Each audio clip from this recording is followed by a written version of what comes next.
ഇപ്പം എൻ്റെ ഒരു സിനിമ ചെയ്യുമ്പോഴത്തേക്കും അതിൽ ഇത്രയും വേറെ ആൾക്കാർ ചെയ്തൊരു വർക്ക് പോലും നോക്കാതെ പോലും പോകുന്ന ഒരു അവസ്ഥയിലോട്ട് പോവുകയാണ്.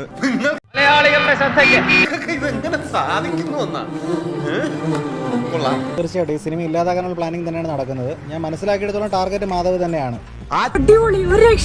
ആറ്റിക്കിടക്കുന്ന മണൽ വാരിയാൽ പ്രകൃതി നശിക്കുമെന്ന് പറയുന്ന കുറെ മണ്ടന്മാരും അവരുടെ പാഴ്വാക്ക് കേട്ട് തോക്കും ചൂണ്ടി മണൽ ലോറിയുടെ പുറകെ നടക്കുന്ന കുറെ പോലീസുകാരും. എന്റെ ഫ്രട്ടേണിറ്റിയിലുള്ള സിനിമാക്കാരോട് എനിക്ക് ഒന്ന് എടുത്തു പറയാനുള്ള ഒരു സംഭവം എന്ന് വെച്ചാൽ ഇത് കാലത്തിന്റെ മാറ്റമാണ്. നമ്മൾ ഫാൻസിനെ അംഗീകരിക്കുന്നുണ്ട്, അതോടൊപ്പം തന്നെ ക്രിട്ടിക്സിനെ നമ്മൾ അംഗീകരിച്ചേ പറ്റൂ. പറഞ്ഞു കൊടുക്കണ്ടേ ഡോക്ടറെ, ഞാനിത് ആദ്യം മുതലേ പറയുന്നതാണ്.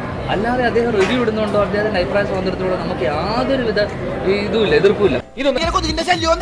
പിന്നെ കഴിഞ്ഞ പ്രാവശ്യത്തെക്കാളും ഫുഡും മോശം, ഒരുമാതിരി കുറ്റവാളികളോട് പെരുമാറുന്ന പോലെ ഒരു പെരുമാറ്റോ അനുവദിച്ചു കൊടുക്കരുത് മാത്യു. നീ പറയുന്നതൊക്കെ എനിക്ക് മനസ്സിലാവുന്നുണ്ട്, പക്ഷെ നിന്റെ ഈ നിലപാട് പൂർണ്ണമായി അംഗീകരിക്കാൻ എനിക്ക് കഴിയുന്നില്ല. അതുപോലത്തെ ഫാൻസിനെ നിങ്ങൾ ആക്സെപ്റ്റ് ചെയ്യുന്നുണ്ടെങ്കിൽ ക്രിട്ടിക്സിനെ ഈ കാലത്ത് ആക്സെപ്റ്റ് ചെയ്തേ പറ്റൂ. யாரு சொன்னா என்ன சொல்றதுல பாயிண்ட் இருந்தா நம்ம எடுத்துக்கணும்ல. ഭയങ്കര it doesn't sound like criticism or A negative review. ഭയങ്കരമായിട്ട് അവഹേളിക്കുന്ന പോലെയാണ് പറഞ്ഞു കളയുന്നത്.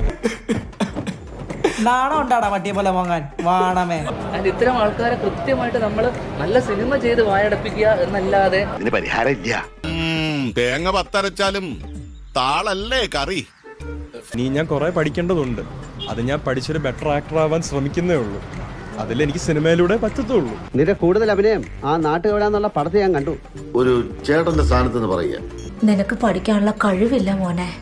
അതോടൊപ്പം തന്നെ അശ്വന്തിനെ വിളിച്ചിട്ട് വധഭീഷണി മുഴക്കുകയും തല്ലുകയും ചെയ്യുന്ന പറയുന്ന എന്റെ ഫ്രട്ടേണിറ്റിക്കകത്തുള്ള സിനിമാക്കാരോട് എനിക്ക് പറയുന്നത് അതും ശുദ്ധ പോക്കൃത്തരം തന്നെയാണ്. സ്വന്തം കഴിവുകേട് മറയ്ക്കാൻ ഉപകരണങ്ങളിൽ പരിചാരിക. ഓഹോ, അപ്പൊ എല്ലാരും ഒരു ടീമാണ്. അത്രയും തീട്ടപ്പെടണോ? തീട്ടപ്പടം നമ്മൾ ആക്സെപ്റ്റ് ചെയ്യുന്നു ഇത്തരം, ഞാൻ പൂർണ്ണമായി ആക്സെപ്റ്റ് ചെയ്യുന്ന ഇത്തരം ക്രിറ്റിസിസത്തിനെ നമ്മൾ വെൽക്കം ചെയ്തേ പറ്റൂ. എന്നാലും മാത്രമേ നമുക്കും ഗ്രോത്ത് ഉണ്ടാവുള്ളൂ. മലയാളത്തിൽ നിങ്ങൾക്ക് പണി അറിയാമെങ്കിൽ നിങ്ങളെ ആരും തോപ്പിക്കില്ല. ഇതൊന്നും കണ്ട് വിരളാൻ പാടില്ല കുഞ്ഞുങ്ങളെ. തൊലിക്ക് നല്ല കട്ടിയാണല്ലേ.